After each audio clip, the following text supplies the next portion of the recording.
तो आपने आतिशी को सुन लिया। वहीं आपको बताएं कि वित्त मंत्री निर्मला सीतारमण ने विपक्ष पर कड़ा प्रहार किया। उन्होंने कहा है कि इंडी गठबंधन एक साथ लड़कर भी भारतीय जनता पार्टी की बराबरी नहीं कर पाए, 240 सीटों तक नहीं ला पाए, वो सिमट गए काफी कम पर। इसको लेकर बड़े प्रश्न खड़े किए हैं निर्मला सीतारमण ने और कहा है कि आरोप प्रत्यारोप की राजनीति लगातार इंडी गठबंधन करता दिखाई दे रहा है, जिससे भारत देश का हर राज्य सामने आए, डेवलप हुए और 1.50 लाख करोड़ इस बार बजट में स्टेट्स के लिए हम दे रहे हैं बिना इंटरेस्ट 50 साल के लिए फ्री।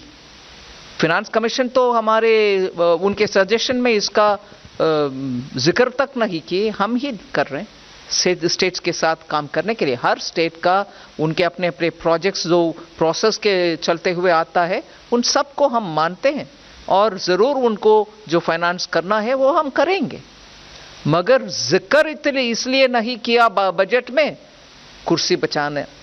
जब उनका टोटल को एक और बार चुनावी सीट जो जीते हैं वो 101 और बार उसको गिनकर देख लें, 237 पार्टीज कुल मिलाकर के कुर्सी बचाने वाले बात बोलने का अर्हत अधिकार उनके पास नहीं होता है।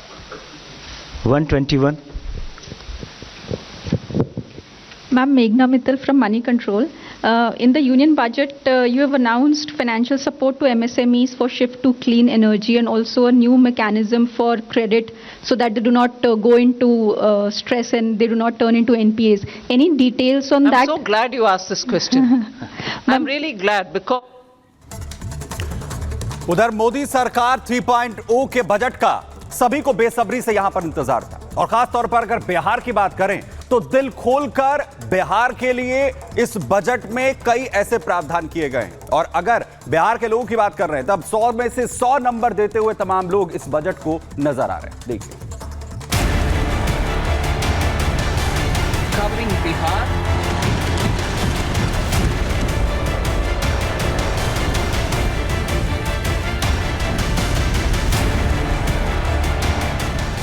सुशासन बाबू बिहार को स्पेशल स्टेटस का दर्जा दिलाने की बात करते रहे।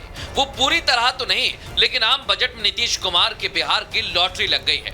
मोदी सरकार 3.0 के पहले आम बजट में बिहार को एक दो नहीं बल्कि हजारों करोड़ की कई सौगातें मिली, जिससे बिहार के हर शख्स के चेहरे पर खुशी है। अपने बजट भाषण की शुरुआत के साथ ही वित्त मंत्री निर्मला सीतारमण ने पहला ऐलान बिहार के लिए किया, जिसके तहत 4 expressway, power plant, medical college, Mahabodhi corridor समेत कई ऐलान किए।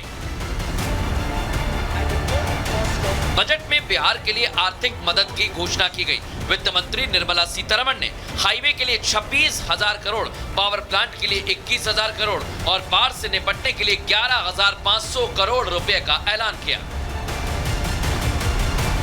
including setting up of a new 2,400 megawatt power plant at Pir Painti will be taken up at a cost of 21,400 crore rupees. New airports, medical colleges and sports infrastructure in Bihar will be constructed. Capital investments will be provided. The requests of Bihar government for external assistance from multilateral development banks will be expedited.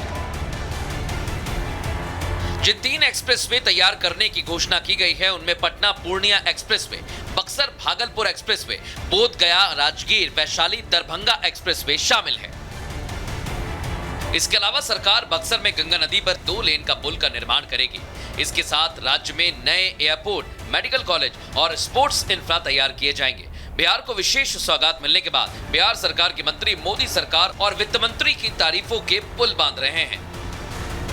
पिछले 10 सालों में एक मजबूत अर्थव्यवस्था का लाभ हमारे देशवासियों को मिले, समाज के हर वर्ग को मिले, इस बात को इस बजट में सुनिश्चित किया गया है। समाज के गरीब वर्ग के लोग हों, हमारी नारी शक्ति हो, देश को आगे लेके जाने वाले हमारे युवा हों या हमारे अन्नदाता किसान भाई हों, हर एक वर्ग का ध्यान इस बजट में रखा गया है। नहीं, हम लोग की मांग तो पूरी हो गई है ना। बिहार को विशेष राज्य का दर्जा था या विशेष पैकेज था या विशेष मदद थी, और वो तो मिला है। कितना विशेष पैकेज मिला? अभी तो पूरा हिसाब होने दीजिए ना। इतना ही नहीं, मोदी सरकार का फोकस पर्यटन को बढ़ावा देना है और बिहार के विष्णुपाद मंदिर और बोध गया का महाबोधि मंदिर बड़ा पर्यटन स्थल है।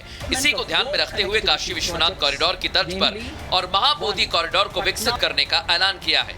इसके अलावा राजगीर के हिंदू और जैनों के प्रसिद्ध मंदिर को भी डेवलप करने का ऐलान किया गया। 2005 से ही बिहार को स्पेशल स्टेट का दर्जा देने की मांग हो रही थी।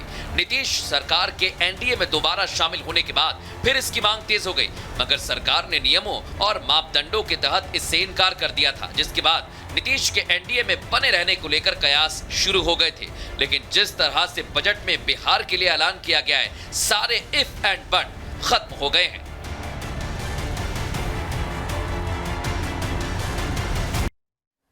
और चलिए अब आपको जानकारी दे देते हैं कि बिहार को कैसे सौगातों का जो पिटारा खोला गया है उसमें एक्सप्रेसवे की कितनी बड़ी सौगात मिल रही है। देखिए, पटना और पूर्णिया एक्सप्रेसवे की यहाँ पर सौगात मिली है। इसके अलावा और कहां सरपट गाड़ियां दौड़ पाएंगी। वैशाली बोध गया एक्सप्रेसवे का निर्माण किया जाएगा। वहीं जो कनेक्टिविटी और बेहतर बक्सर और भागलपुर के बीच भी होगी, क्योंकि यहाँ पर भी एक्सप्रेसवे का निर्माण करने की बात है। एक्सप्रेसवे से यातायात आसान होगा, ट्रांसपोर्टेशन जहां इजी होगा, वहीं और ये कहें कि डेवलपमेंट बेहतर तरीके से हो पाएगा। वहीं पीयूष गोयल बजट को लेकर अब रिएक्शन दे रहे, सुनवाते हैं। It is taking India in the Amrit Kal rapidly progressing towards a developed nation, a Viksit Bharat by 2047. It is not only impactful, it is both innovative and inclusive. If you ask me, ये नए भारत एक समर्थ भारत का शुरुआत है। This budget lays a clear roadmap, given the 9 priorities on which the Honorable Finance Minister has focused, to set the country on a fast trajectory, to help our youth through skill development and employment initiatives, ensure that this becomes the 3rd largest economy of the world, make us more competitive both within the country and across the world, thereby promoting manufacturing, promoting the services sector, promoting tourism. The thrust on infrastructure with its multiplier impact will hugely create jobs and business opportunities. An absolutely balanced budget which will set the tone for Modi 3.